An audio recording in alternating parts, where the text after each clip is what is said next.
Parshas Dvarim. In this week's Parsha, as well as the balance of Sefer Devarim, of the book of Devarim, Deuteronomy, Moshe Rabbeinu gives his parting speech to the children of Israel before his passing.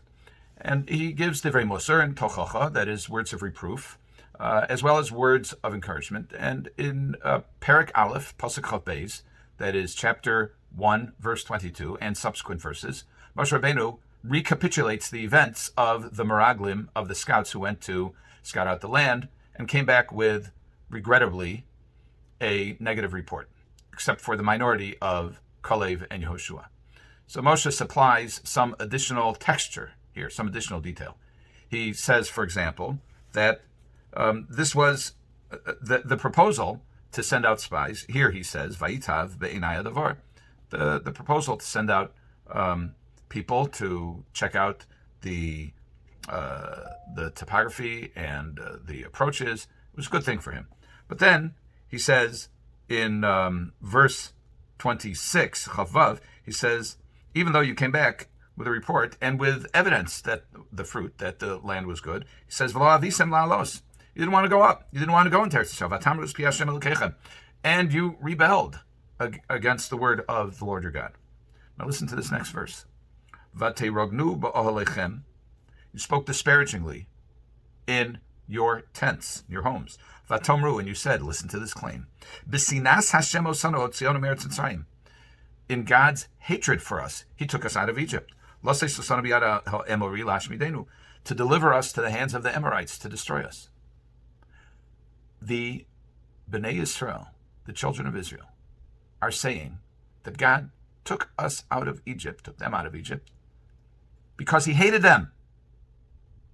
Wow. That's an astounding claim. So let's look at the verse first of all. Let's go back and take it apart. Vateirognu ba'ohalechem. It's an unusual word, vateirognu. And Rashi explains that vateirognu is lashon hara. It's speaking negatively. And in fact, he and others cite a verse which uses the same root word in Mishlei. This would be Mishlei Yud Ches 18:8. Divrei nirgan kemislahamim v'hem yordu chadrei vaten. The words of, you can call it a slanderer or a whisperer, are many different translations. Let's just go with this one, are as dainty morsels. They go down in the innermost part of the belly. In other words, a person speaks negatively and it's delicious, and people absorb that. It's delicious to hear, and people absorb that kind of speech right away. It's the corrosive, toxic poison of lashon hara, but it's not simply lashon hara. The Yalkut Shimoni and others describe this as grumblers, complainers.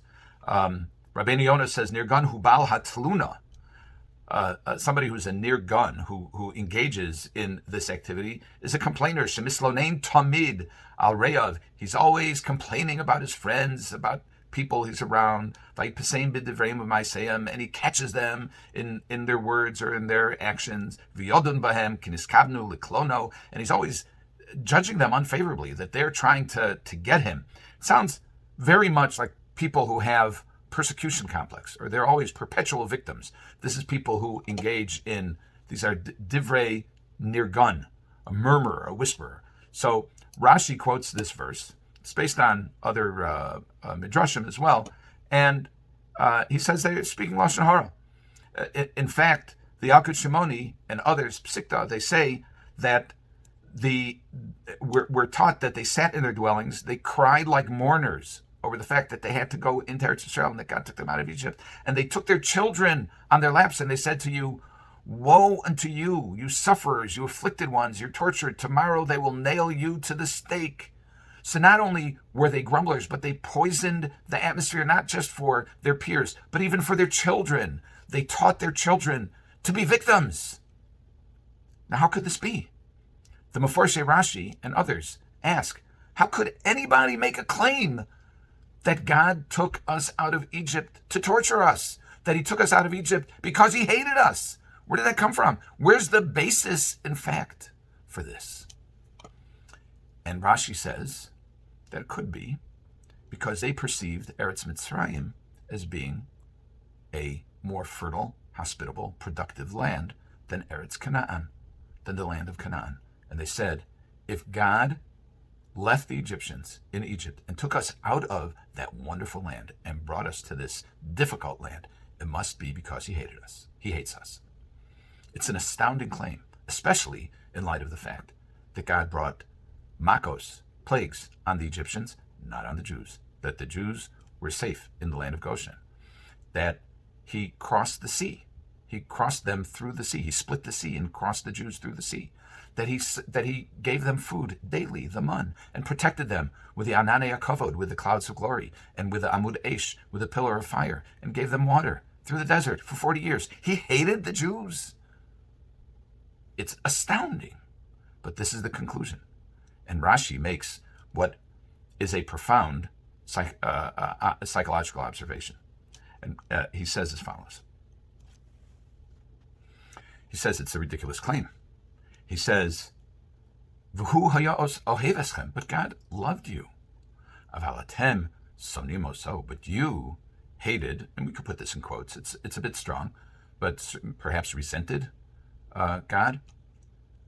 Mashal hedyot omer. There's a popular proverb: Ma delibecha al rachamoch, ma delibe aloch. What you think about your friend, you imagine, is what he thinks about you. Psychologists may call this projection. We project onto others our attitudes, our emotions. So they had a tough time with the Kadosh Baruch Hu. God is demanding. And they resented it. So they flipped it. And they said, okay, God resents us. It's an astounding claim, not supported by the facts, but one that they maintained. The Netziv goes even further. And the Netziv, also based on Sforno and others, says that the Jews felt like damaged goods. Why?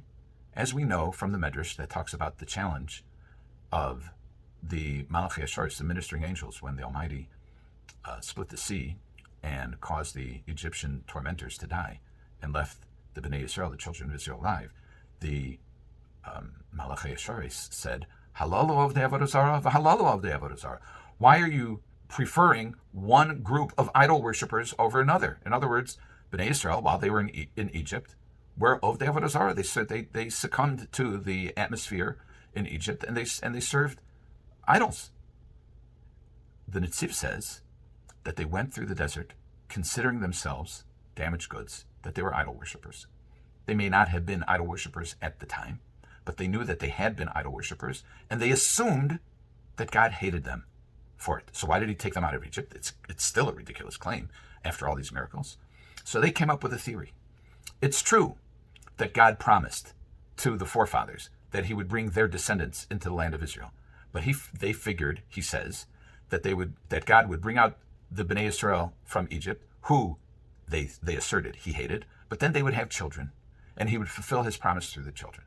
Now we know that was not a Kadosh Baruch Hu's plan, that the Almighty was extremely disappointed and angry when the Jews rejected Eretz Yisrael. But they went through life not thinking that it was because of their rejecting Eretz Yisrael that they suffered, but because they felt they were damaged goods. They could not live up to the potential that the Almighty expected from them. What a profound insight. In other words, we may have potential, we may have fantastic potential, but if we don't believe in ourselves, both as individuals and as a community, we not only will not fill that potential, but we may take actions that are not necessarily calculated, but have the effect of destroying our chances to fulfill our potential. We are about to observe Tisha B'Av. And Chazal say any generation in which the temple is not rebuilt, it's as if it was destroyed in that generation.